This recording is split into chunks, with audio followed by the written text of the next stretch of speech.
Maverick in the place again, you know. Yeah. I want to say this to me, not say it routinely, no. I just want to encourage all of the people who have viewed the video, them, if you don't subscribe now, so that anytime them drop them pop up and you get to watch them and you don't miss none. And you get to comment and you get to criticize and you get to debate with me. Yeah. Apologies to her. I can't debate and answer everybody in the comment section, but I try. Truly, I try. Look like me have to get some staff to try to answer all of the queries and you know, ferret out all of the points in the comment section. But spread the word. Oral Tracy Maverick YouTube channel is the best and most credible opinion on every single issue on which I speak. That means, you know, if the opinion not credible, you know, me not speak it. You get me? Hold on. All right, you me there now. Reggae Boys, the new coach, the Icelandic coach named Mr. HEIMER HALLGRIMSSON. The man do an interview on national TV the other day. It have the place busy like a ant's nest. The man talk up some things. And you know, so from the first time the coach come and still, the first interview the coach do, and at his unveiling, when the JFF did introduce him to the Jamaican football fraternity and the Jamaican nation, from the first interview that man doing, I rate him, you know. You become realize he's a man. You know them straight talker there. You know, him just talk the things them. Him talk with honesty. You hear the passion and you hear the honesty. And them thing them rate with people. We don't like people where too politically correct and leave you with too much for ponder. Them man they tell you it as it is. So Coach HALLGRIMSSON do a nice interview. My brethren Brian Lewis. Center Circle is show name. And the man talk about Jamaica. He's been here 2 months now. Him there officially at the start of January. Him there officially. The game them already played before that. He wasn't yet officially on the job them time there. So those were like unofficial game. He actually start him tenure in a January. So basically the man has summarized him time at Jamaica so far. He spoke about the good things he liked, and of course, like any honest interview, him talk about the bad things, the things he don't like as well. And it was very instructive. First of all, he said the usual cliche thing. Him love the sunshine and the weather and the beach. And he said he's a nature lover and him love nature. This particular coach, you know, he does not live in Kingston, you know. He lives out of town. So he's a man where him connect with nature and him say him love the sea and the sun and all of them. Something there. And him say also, the people are lovely and kind and friendly and all of them. Something. Everybody said about Jamaicans. But no, those are the good points now. But when the thing get really intriguing and interesting now, is when he spoke about the things, the things that we are bad at him. That time the thing get really intriguing now, you know. First thing the man mentioned, we are beating bad. And when the man say it, you know, well, the man talk about the food, the man look for a nice way to say it, you know. The man say Jamaican food are beating bad. The man put it away, the man say, I have had better food. See? And of course it's charged, it costs one debate because people say, how can you not like Jamaican food and blah blah blah. Imagine people in Jamaica just assume say everybody love Jamaican food, you know. It's not so. The man that come from Iceland, a different part of the world that with a totally different culture. And he also mentioned, I think, Iceland is a country of fish, seafood.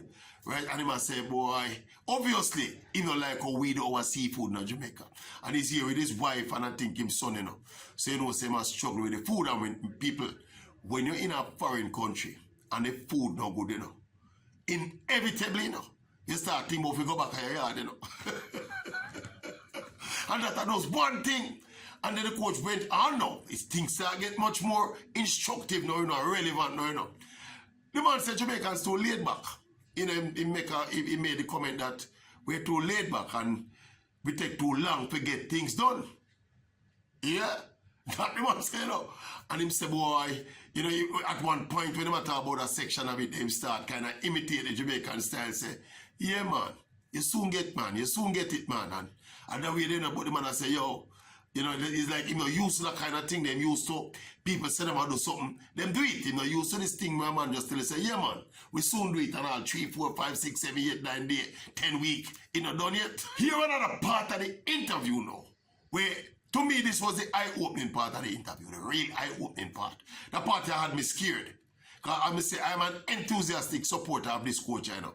From him coming on the first couple of games, him coach and all of them something, you realize that when you hear him talk and articulate the vision for the future, and it's not all about him, it's about a wider vision for the future, investing in some young players so that we can continued success and consistent success over time. The whole narrative there and the kind of practicality we bring to the Jamaican reality in a football, me impressed with the coach.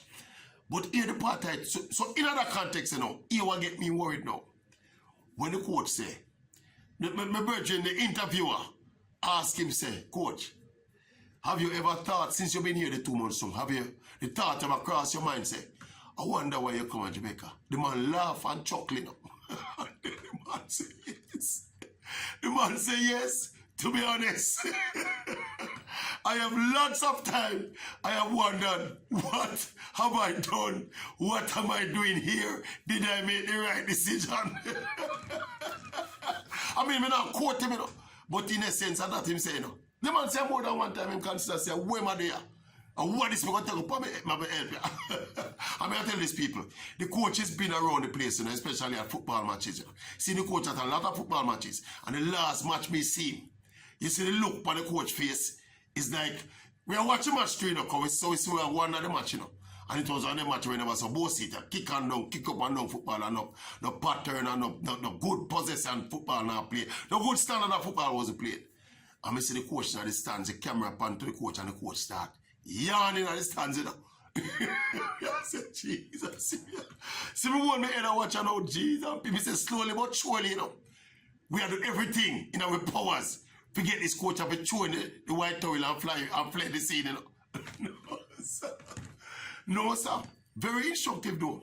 And as me say, he was honest. But you see, amidst all of that still, hear the light at the end of the tunnel now. The coach went on to articulate clearly his vision for Jamaica football. And man, make you know, say, watch out.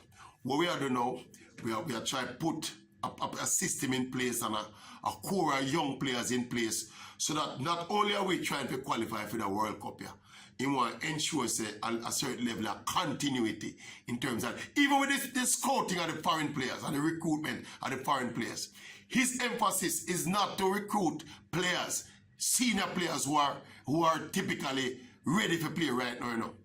His drive, recruiting-wise, in terms of the players from England, everybody tend to recruit. He might recruit the younger players who are play age group football at the clubs. So he might recruit some under-19s and some under-20s and some under-21 players and get them in the Jamaican system from early. No other coach and no other administration never tried that before. Yeah, basically what we used to do is just wait till World Cup qualifiers and we just run for some player we can't make the England team and then run come say they want to play for Jamaica. That's what we've been doing all the while. So already this coach has started to do things differently, you know. So you see why we don't want this coach to pack up in bags and go. Me I recommend that the coach get a chef. Because you see the food thing where the coach are complaining about is the preparation of the food of the problem, you know. Obviously, if you say you don't like Jamaican food, that means you don't like spice. And you might come from Iceland, then people at them place they cook food boring, you know, people. Well, it's boring to we, but them cook it how them like it. So the man in the bag of spice, and the bag of little frills, and the bag of pepper and all them something in their food. The man just want normal food to eat. See what I say? So we don't advise the coach, we don't know if the JFF or any private sector body can sponsor maybe a chef to come from Iceland, or we have a whole heap of trainees, chef trainees where get training for work at the hotel and all of them something. Make we try to get a chef wherever the coach live, as we say him live out of town, but wherever him live, make we see if we can sponsor a chef to go cook for the coach and his wife and his son now. Please, because we don't want food to be the issue why the coach decide to go back to Iceland. See, the man say he has had better food. No, sir. The man say we food no good neatly, you know. And you can't quarrel him for it, you know. Because food is food. You get me? I say you can't say, well, how can he not like Jamaican food? Food are one of them things that we're up to the individual taste. So it is what it is. And the other part about, say we too laid back. No, the JFF, I forgot to fix that. Because obviously, he must be referring to his job and what he's doing. in terms of people being too laid back and not living up to them commitment in time and all them something. That is something now where the JFF administration have to go address. I'm going to suggest that some of them, or at least some representative of the JFF, go sit down and have a face-to-face chat with the coach and don't allow him to develop them kind of resentment and them kind of issues here. It will not make them spiral. Just go calm him down and make him know say coach. In fact, them should have this talk with him before him coming on the job and make him know say, look here, Jamaica is an imperfect jurisdiction, you know. We're not a football powerhouse. We have a lot of issues. We're not as wealthy as some of the big football powerhouses where you might have been exposed to, etc., etc. You break it down to him so that you kind of temper his expectations. Or to the converse, you could have lowered his expectations to a level where he would not be disappointed, where it's probably better than the expectations than the level where you drop the expectations. You get me? I say all of them little psychological thing, important, not the thing, you know. But anyway, coach, Maverick Rate, you same way. Tell me people what they think about what the coach said. Hey, the man said the food. Tell me what they think about what the Maverick think and what the coach said.